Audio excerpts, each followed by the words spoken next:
사도 바울은 하나님의 일을 하면서도 항상 한 가지 마음의 부담감이 있었어요. 그 마음의 부담감이 뭐냐면 사람들이 네가 정말 그리스도의 사도냐, 네가 어떻게 해서 참으로 그리스도의 제자냐, 그러면서 이 사도 바울의 사도성을 부인하는 겁니다. 부정하는 겁니다. 그래서 사도 바울은 틈만 나면 기회만 있으면 나는 정통성이 있는 예수 그리스도의 제자고 사도다. 예수님이 직접 나를 만나줬고 나를 불러줬는데 나에게는 특별한 사명을 부어준 것이 있다. 그 사명은 다른 게 아니고 이방인들에게 복음을 전하라고 나를 택한 거다. 그렇게 말을 하면서 이제 자기가 사도임을 다시 한번 증명하면서 권하는 얘기가 오늘 본문의 내용 중에 포함되어 있음을 볼 수가 있습니다. 오늘 15절 말씀에도 보면 그러나 내 어머니의 태로부터 나를 택정하시고 그의 은혜로 나를 부르시니까 그의 아들을 이방에 전하기 위하여 그를 내 속에 나타내시기를 기뻐하셨을 때에 내가 곧 혈육과 의논하지 아니하고 그랬어요. 그의 아들을 이방에 전하기 위하여, 이방에, 유대인들이 아니고 이방인들에게 전하기 위해서 자기를 택했다. 지금 사도 바울이 그렇게 자기를 소개하고 있는 거예요. 그래서 오늘 말씀에 이 진정한 사도성을 주장하는 이 사도 바울이 나는 이렇게 구별되어 있는 사람이다, 너희들도 이런 면에서 좀 구별된 모습을 가져야 된다 하는 모습을 우리들이 발견하면서 구별되어야 될 게 세 가지가 있다, 이렇게 얘기를 합니다. 사실 우리가 하나님의 참종이냐, 하나님의 참 백성이냐, 참 그리스도인이냐, 이런 거를 우리들이 증명해 볼 때 사도 바울은 좀 이런 것만큼은 좀 구별되어져야 될 것 같다 하면서 얘기를 하는데, 그 첫 번째가 뭐냐면 다른 복음과 참 복음을 좀 구별해봐라, 이렇게 얘기를 하는 거예요.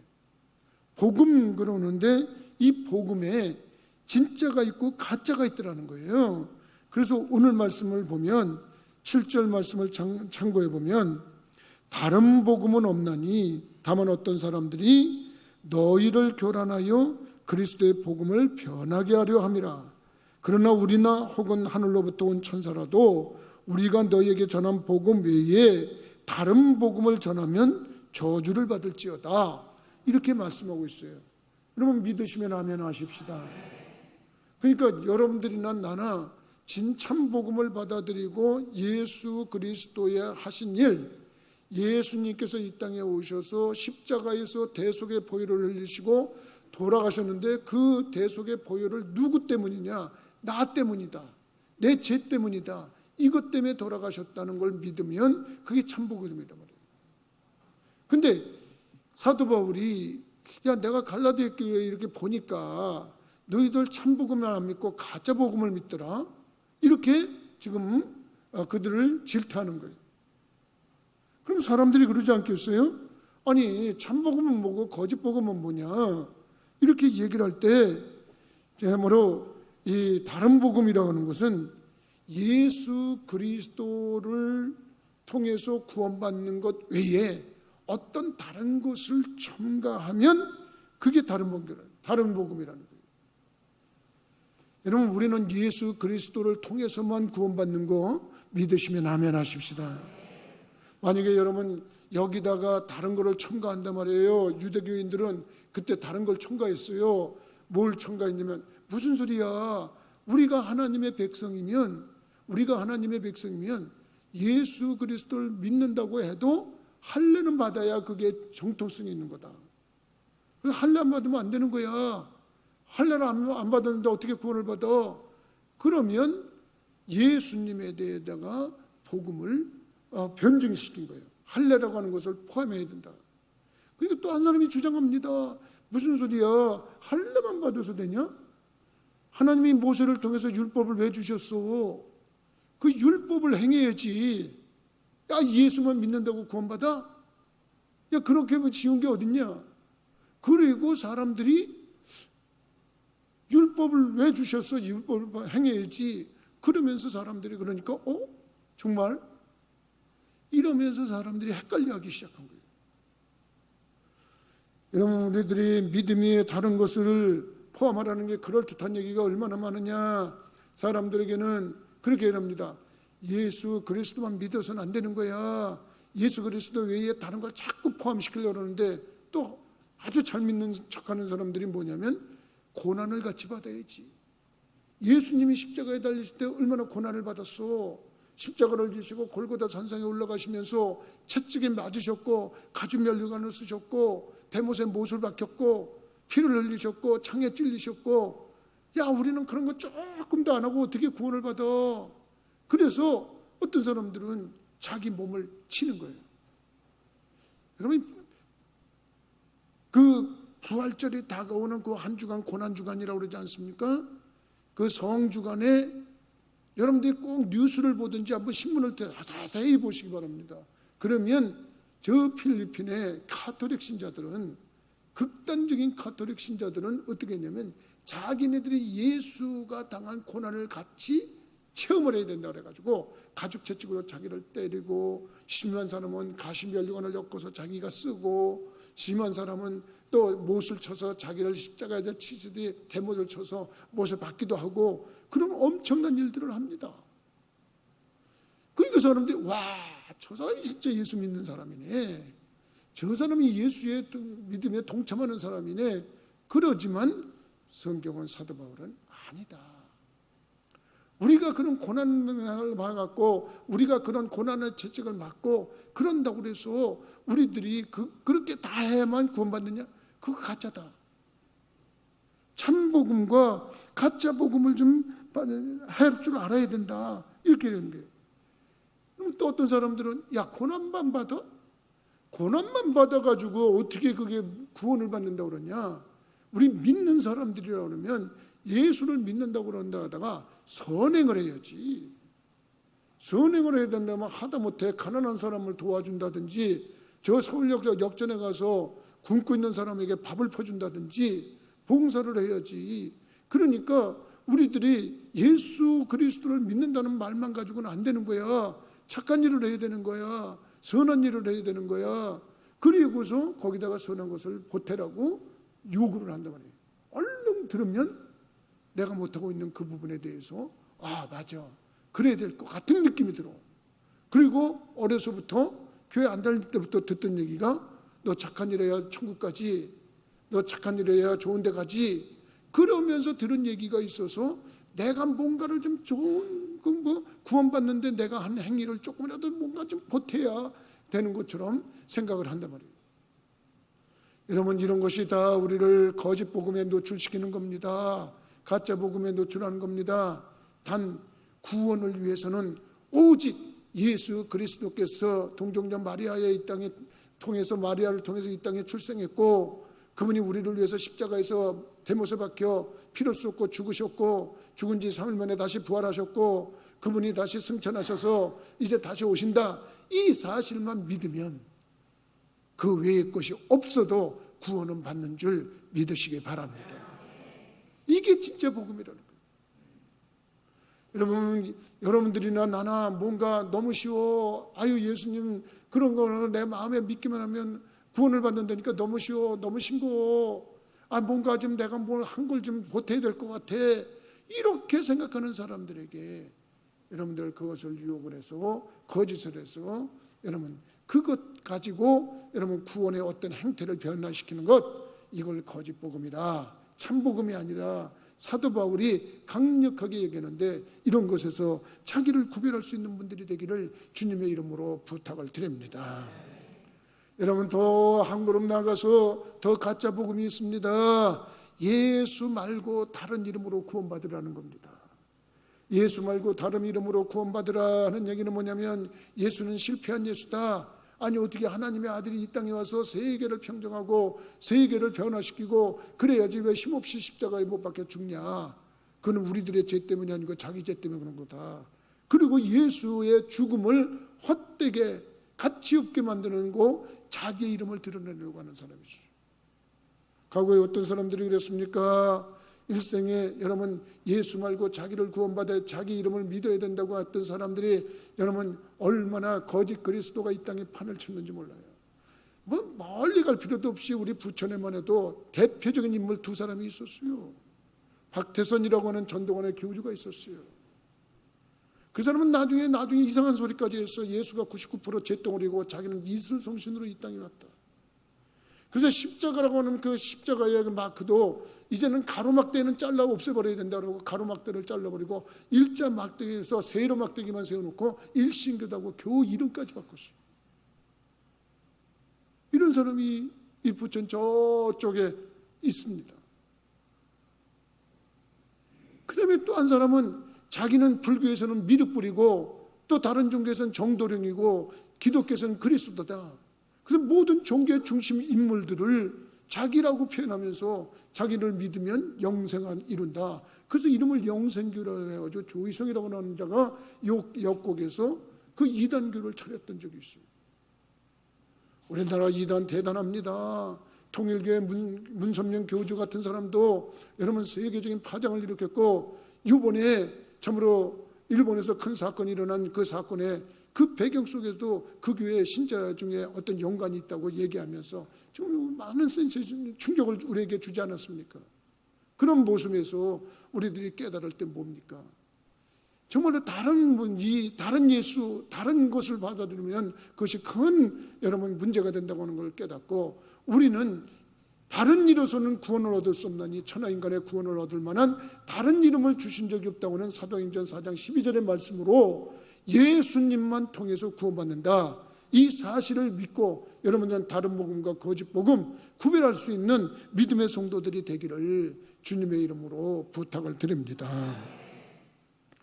두 번째는 사도 바울은 자기의 사도권을 강조하면서 나는 사람을 기쁘게 하려 그럴 때 하나님을 기쁘게 하려 할 때 나는 사람을 기쁘게 하려고 하는 사람이 아니고 하나님을 기쁘게 한 사람이다. 다른 말로 말하면 너는 사람의 종이냐 하나님의 종이냐 그럴 때 나는 하나님의 종이 되려고 한 사람이다. 이렇게 그는 강조를 하고 있습니다. 그래서 그의 모습 속에서 보면은 그의 고백을 우리들이 생각해 볼 수가 있습니다. 10절 말씀에 보면 이는 내가 사람들에게 좋게 하랴 하나님께 좋게 하랴 사람들에게 기쁨을 구하랴 내가 지금까지 사람들의 기쁨을 구하였다면 그리스도의 종이 아니니라 그랬어요. 여러분 우리들이 정말 하나님을 하나님으로 믿고 의지한다면 여러분 사람보다는 하나님의 뜻을 따라야 되는 줄 믿으시기 바랍니다. 여러분 우리들이 사람을 하나님보다 더 크게 생각하고 사람을 더 한다면 사람을 더 의지하고 하나님을 뒷전으로 한다면 하나님께 얼마나 죄송한 일입니까? 참으로 그런데 반대로 여러분 사람을 뒷전으로 하고 하나님만 우선적으로 믿고 그러면 거기에 따르는 고난이 많습니다. 우리가 당해야 되는 저는 조롱과 핍박과 멸시와 천대 이런 것들이 우리에게 수반이 되는 겁니다. 그래서 사도 바울은 사실 우리보다 더 큰 고난을 받은 사람이에요. 왜 더 큰 고난을 받았냐면 그가 참으로 유대교에 심취해서 유대교에 참으로 누구 못지않게 인정을 받던 사람이에요. 근데 그가 어느 날 그 유대교를 버리고 하나님을 믿고 하나님을 따랐단 말이에요. 하나님을 기쁘시게 하는 모습 속에서 많은 고난을 받았습니다. 역경을 만났습니다. 괴로움을 만났습니다. 그래서 그가 나는 지금 봐라 내가 사람을 기쁘게 하려 하나님을 기쁘게 하려고 할 때 하나님을 기쁘게 하기 위해서 내가 살고 있는 자다. 그는 그렇게 고백을 하면서 하나님을 영화롭게 하는데 내 앞장선 그런 모습을 가지고 있는 사람이라고 그는 스스로 고백하고 있어요. 여러분 성경에도 보면 하나님을 기쁘시게 하려다 고난받은 사람 참 많습니다. 그 중에 대표적인 사람 중에 한 사람이 누구냐면 요셉이라고 하는 사람. 요셉이라고 하는 사람을 생각해 보세요. 그냥 간단하게 우리가 생각을 해본다 해도 사람하고 타협받고 사람을 의지했고 그러면 그가 그런 심한 고난을 받았을까? 보디발의 아내가 죄를 짓자고 유혹했을 때 그는 그것을 뿌리쳤어요. 뿌리치면서 그 뿌리친 결과로 감옥에 들어갔어요. 근데 그가 정말 하나님이 보시고 계신다는 것 때문에 사람의 요구를 따르지 않고 하나님의 뜻을 따랐어요. 하나님이 내려다보셨어요. 이거 봐라. 요셉이 어떻게 하나 보자. 요셉이 보니까 아이고 제재자고 매달리는데 참으로 달아나다가 겉옷을 뺏기고 오해를 받아서 감옥에 들어가도 그는 참으로 하나님을 기쁘시게 하는 쪽으로 그 가닥을 잡고 그의 삶을 살았어요. 결과는 감옥에 들어서 고난이었지만 여러분, 고난도 잠깐 당한 고난이었고 결과적으로 만나서 거기가 하나님이 택해놓은 길이었어요. 거기 들어가야 술 가는 장을 만날 수 있고 떡 가는 장을 만날 수 있어요. 거기서 왕의 꿈을 해석할 수 있는 길이 열렸어요. 자기는 몰랐어요. 그런데 하나님은 그 뜻을 알고 있어. 네가 바로 나를 기쁘게 하는 자구나. 네가 변함이 없는 자구나. 그러니까 내가 너를 택해서 쓴다. 그리고서 요셉을 하나님이 들었었는데 가까이는 자기 가족을 구원합니다. 더 크게 자기 민족을 구원합니다. 애굽 전 지역을 살려냅니다. 그 지역 일대의 나라들을 여러분 양식이 없어 기갈을 당할 때에 그 문제를 해결해 줍니다. 누굽니까?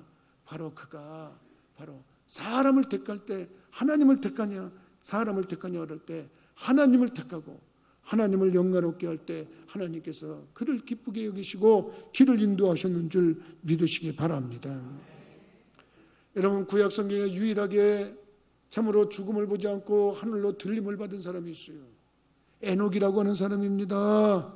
그 에녹이라고 하는 사람을 보니까 하나님과 동행했는데 나중에 히브리서 기자는 히브리서 11장 5절에 뭐라고 고백을 하냐면 하나님을 기쁘시게 하는 자라는 증거를 받은 사람이라서 하나님이 얼마나 기뻐하셨으면 에녹이라고 하는 사람을 죽음을 오지 않고 하나님께 들림을 받도록 해주었냐 이겁니다.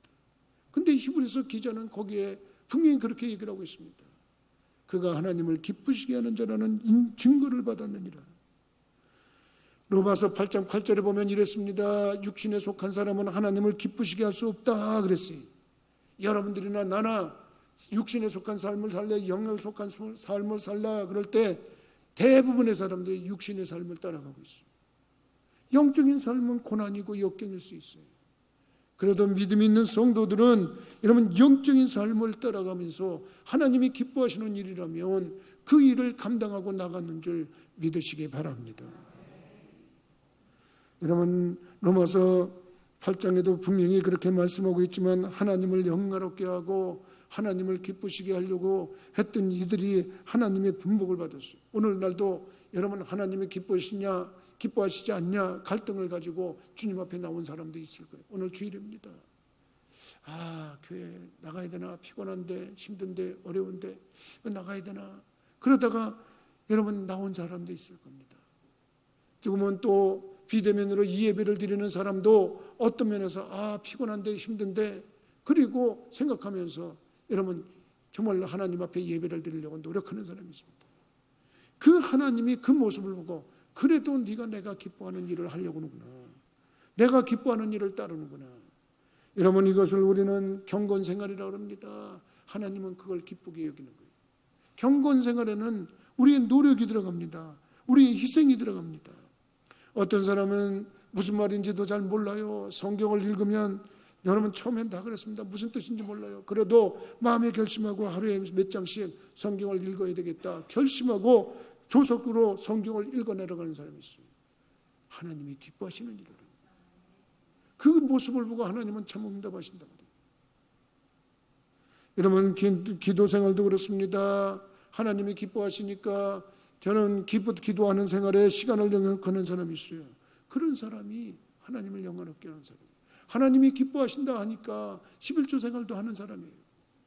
하나님이 기뻐하신다 하니까 여러분 봉사를 하러 교회에 나오는 사람이에요.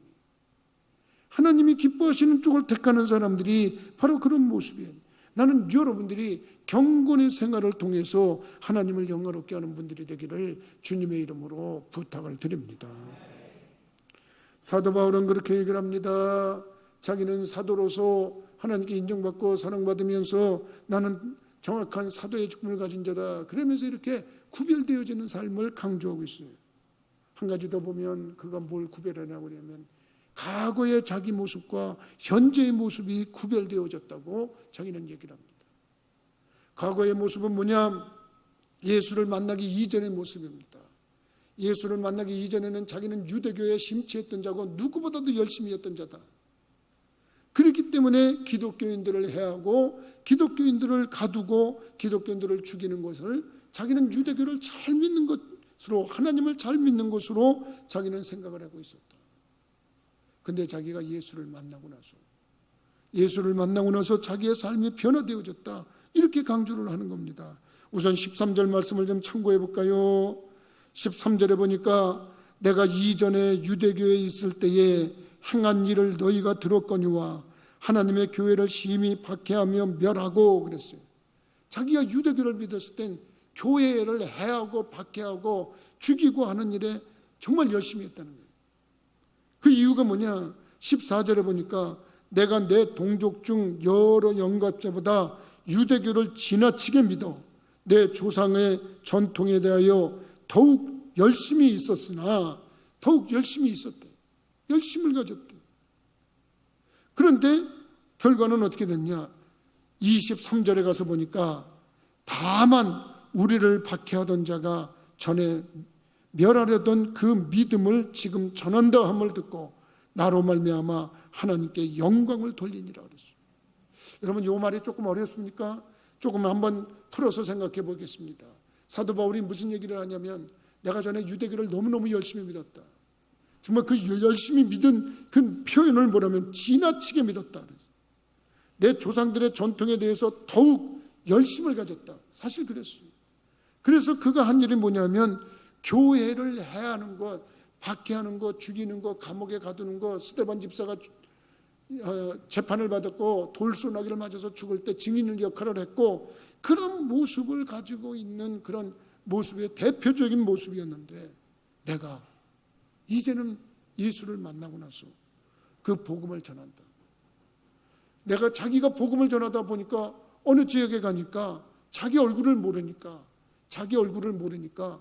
얘기만 들었는데, 야, 전에 말이야 우리 기독교인들을 잡아다 죽이고 가두고 해하던 사람이 말이야 이제는 변화가 돼가지고 그를 그리스도를 전하고 다닌대. 그러면서 얘기를 하는 거예요.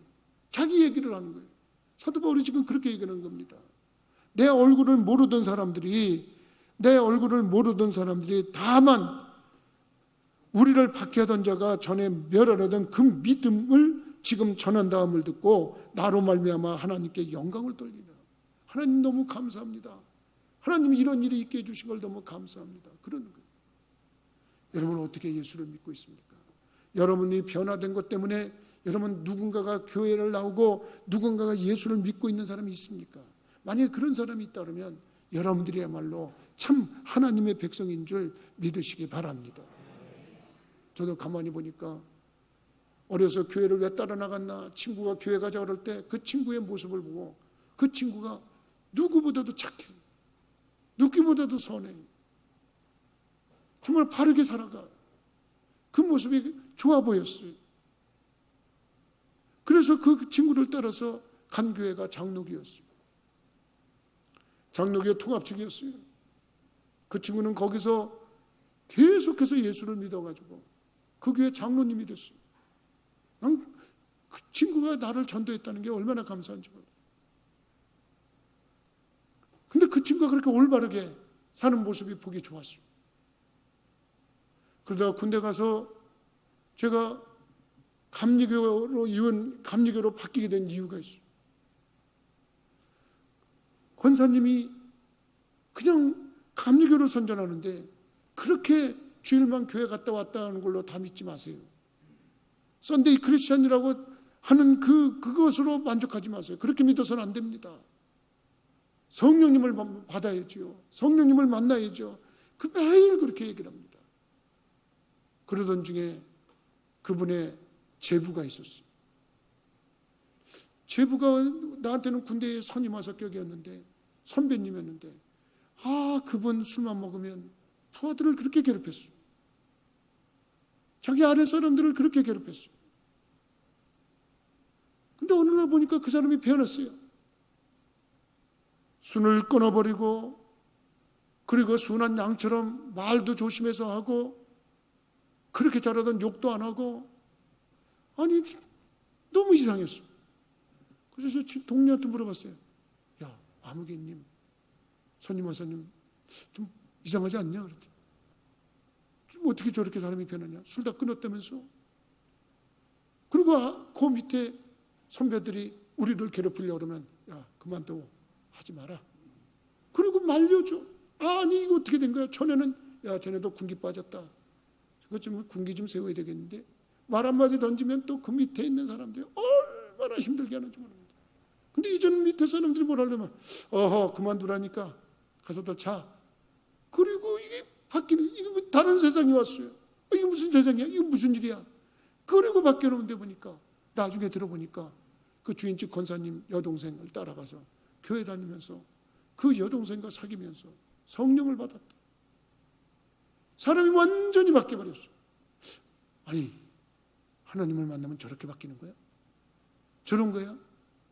그러는 것 때문에 사도 바울이 지금 자기 때문에 하나님께 영광을 돌리는 사람이 많다고 하는 것처럼, 그럼 나도 한번 따라가 볼까? 그러다 따라가다가 나도 성령 받았어. 감리교에서 성령을 받았어. 장로교에서는 나는 그냥 어떻게 보면 아무것도 모르고 그냥 썬데이 크리스찬으로서 주일날 예배만 갔다 오면 다 한 건 줄 알았는데, 아 이게 다가 아니구나. 그때부터 감리교가 돼가지고 감리교 목사가 됐어. 그럼 우리들이 내가 변한 모습 때문에 하나님을 믿는 사람이 많아진다고 하는 것, 이거 하나님께서 기뻐하시는 일인 줄 믿으시기 바랍니다. 여러분들도 한번 그렇게 변화된 모습으로 사람들에게 좋은 영향을 한번 끼쳐봤으면 좋겠어요. 우리 부천교회 모든 성도들이 자신 있게 내가 예수 믿고 이전의 모습은 내 모습이고 이런 모습이고, 예수 믿을 때 이렇게 만났고 예수 만난 이후에 내 모습이 이렇게 달라졌습니다. 나도 그때 그분 따라서 성령 받고 나서 정말 술을 끊고, 군대 생활했지만 금식기도라는 게 있대. 그래서 군 생활하면서 하루를 금식해봤어요. 너 왜 밥 안 먹냐? 아니 그냥 한번 말보로 얼보면서 하루를 한번 보면 힘들긴 무지무지하게 힘들더라고. 그 다음에 오늘은 한번 3일 동안 금식을 한번 해볼까? 그리고 3일을 금식하면서 정말 경건하게 살아봤어요. 그것도 군 생활하면서. 근데 어느 날 보니까 이 코에 비염 때문에 코가 뜨끈뜨끈하고, 이게 학생 때부터 군대 갔을 때까지는 코 안에가 막 헐어가지고 얼마나 건조해가지고 코를 댈 수가 없어, 손을 댈 수가 없어요. 아프고 그랬는데 3일 금식기도 하고 나는데 어느 날 보니까 아니 이 코가 아무렇잖아요. 그래서 코 안을 들여다보니까 깨끗이 나버렸어요. 얼마나 감사한지, 야, 하나님이 내 기도를 들어주셨구나. 그때부터 더 열심을 냈어요. 여러분, 간부회의에서 무슨 회식을 하면 술판이 벌어지면 그때 술이 와도 안 먹었어요. 콜라 한 병을 갖다 놓고 콜라를 따르면서 사람들이 나중에 인정해. 얘 술 먹지 마, 얘 술 주지 마, 얘는 1리터야, 콜라 1리터야. 그리고 별명이 콜라 1리터였어요. 그 콜라를 마셔요. 여러분, 그 변화된 그 사람이 그 모습 때문에 내가 변화됐어요. 여러분들은 어떤 모습으로 구별되어져야 됩니까? 뉴턴이라고 하는 사람이 있어요. 여러분, 그 사람은 참으로 태어나서 어려움을 겪었어요. 어머니가 기도하는 어머니인데 안타깝게도 6살에 세상을 떠났어요. 아버지가 새엄마를 얻었어요. 근데 이 새엄마의 사랑을, 돌아가시는 엄마만 생각하고 새엄마의 사랑을 못 받았어요. 그래서 삐뚤어 나갔어요. 삐뚤어지면서 참으로 어떻게 됐는데 군대 들어가서도 또 운이 없게 해서 포로가 돼가지고 포로 생활도 했어요. 그거 보니까 여러 가지 생각해요. 제대합니다. 이제 성격도 삐뚤어졌고 행위도 삐뚤어졌어요. 그래가지고 그때 상에 제일 돈을 쉽게 많이 번다는 게 아프리카에서 흑인들을 노예로 잡아서 미국에다 파는 거예요. 이 사람은 영국 사람이에요. 근데 그 일을 앞장서서 하다 보니까 참으로 돈은 쉽게 벌어. 어느 날 그 아프리카에서 노예들을 잡으러 가다가 배가 풍랑을 만났어요. 풍랑을 만나가지고 배가 뒤집히려고 배가 파손되니까 그때 하나님 찾는 거예요. 아이고, 하나님 살려주세요.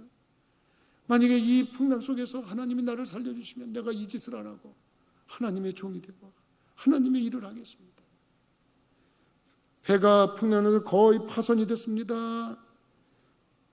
배가 4주 만에 이제 파손된 그 상황 속에서 겨우 어떻게 하니까 살아났어요. 그가 살아나서 자기가 사는 것은 반드시 이런 상황이면 죽는데 내가 살아났구나. 이건 하나님이 나를 살려주신 거예요. 그러면서 완전히 변화가 됐어요. 그래가지고 노예생활 하던 거, 노예상 하던 거 다 집어치고 이제 정말 신학교를 들어가서 목사가 되려고 공부를 했어요. 공부를 합니다. 그가 어떻게 보면 하나님이 종이 된 것이 너무 감사해서 복음을 전하는데 그의 일생 동안 영국에서 복음을 전하면서 버킹엄에서도 수년 동안 복음을 전했고 그 올리교회라고 하는 곳에서 27년을 복음을 전하면서 나이 80세가 되도록 공중에서도 사회에서도 그저 복음을 전하는 전도사로 열심히 복음을 전했어요. 사람들이 80이 됐으니까 이제 그만하셔도 되지 않습니까? 그때 그런 얘기는 하네요. 정말 나 같은 추악하고 더러운 범죄 가운데서 살던 인간을 구원해 주신 주님의 은혜가 얼마나 큰데 이 큰 은혜를 내가 지고도 내가 입이 있으면 말을 안 한다면 그게 사람이겠는가? 나같이 추악하고 못된 범죄의 끈을 밥 먹듯이 저들여놓은 나를 그래도 주님의 은혜로 나를 구원해 주시는데 내가 이렇게 살면 되겠는가?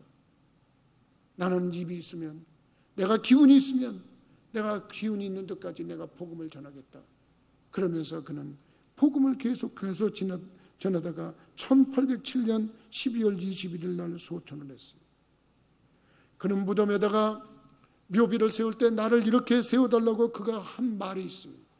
한때 이교도였으며 탕자였고 아프리카 노예상이었던 존 뉴턴은 우리 주 예수 그리스도의 풍성하신 긍휼로 말미암아 용서받고 크게 변화돼서 마침내 성직자가 되었으며 자신이 그토록 오랫동안 부인했던 바로 그 믿음을 전파하며 참으로 버킹엄에서 16년 올리교에서 20천년을 봉사하였다. 이렇게 써달라고 해서 그 묘비에 그렇게 써있다고 합니다.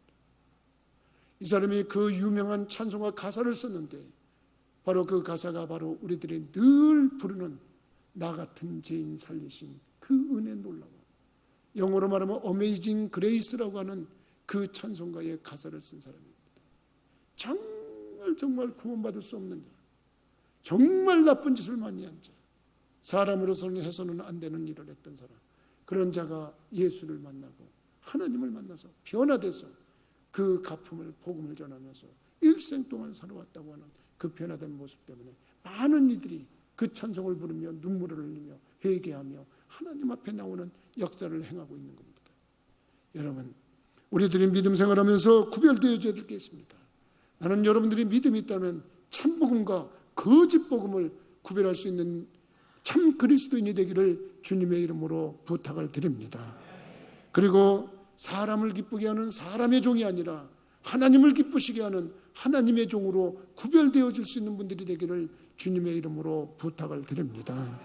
그리고 더 나아가서 과거의 모습이 변화돼서 새로운 모습, 예수 그리스도를 만나기 이전의 모습이 예수 그리스도를 통해서 바뀌어진 새 모습이 많은 이들에게 선한 영향력을 끼쳐서 그들로 하여금 예수를 믿게 하는 믿음의 성도들이 되셔서 정말 아름다운 결과를 가져오는 참 그리스도인들이 되기를 주님의 이름으로 부탁을 드립니다.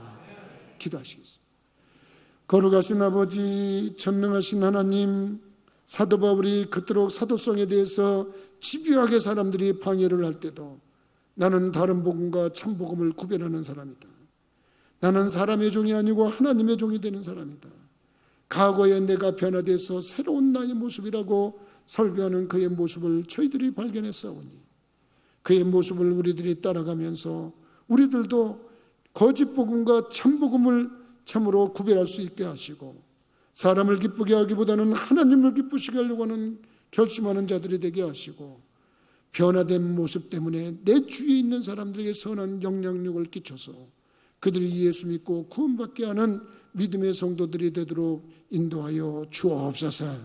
우리 부천교회 성도들이 더 하나님을 만난 사람들이 되게 하시고 그리스도의 향기를 낼 수 있는 자들이 되도록 도와주셔서 교회가 교회되어지는 아름다운 열매를 맺도록 인도하여 주옵소서. 예수 그리스도 이름으로 기도하옵나이다. 아멘.